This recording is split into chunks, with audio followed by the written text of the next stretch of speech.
Us and Them grew out of an impulse of mine that's been building for many, many years. You know, in a way it starts for me with the global warming issue. On this tiny little blue speck hanging out in the middle of nowhere. You know, there really is nowhere to go. And in that context, who are they? Who are they? And when do we, grow up enough? When does humanity mature enough to get out of this adolescent need to have them to blame for things?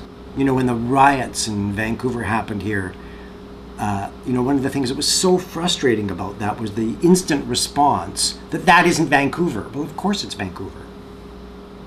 Of course it is. And I'll go out on a limb and say that all that violence had nothing to do with hockey. You know, hockey helped stir it up. Of course it did.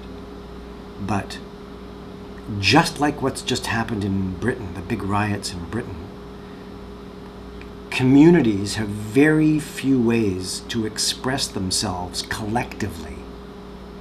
Rioting is one of them. And if we don't ask ourselves really serious questions about what all that violence was actually about. It wasn't about some people wanting cheap shoes out of the bay. There's something much deeper going on there. But we don't want to look at that. We're much more interested in dealing with the symptoms of things again.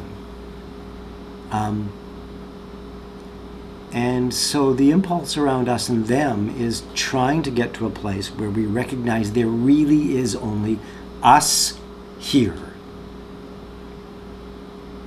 So word went out that this opportunity was coming, and 185 some odd applications came in from people. This is huge.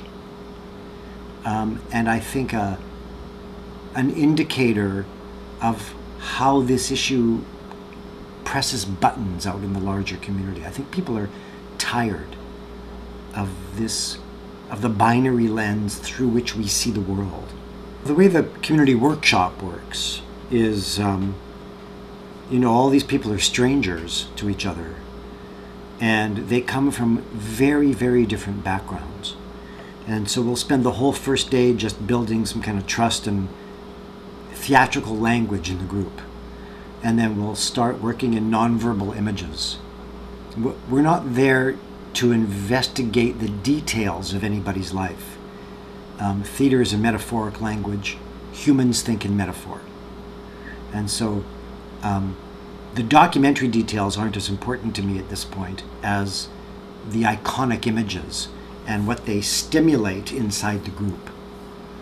And so we're looking for things that really resonate, images, ideas about how we create, how we turn people into the other and how we are turned into the other. So we do that for a few days in different ways. I wanted to be part of this project as in Them because it reflects my what I am today.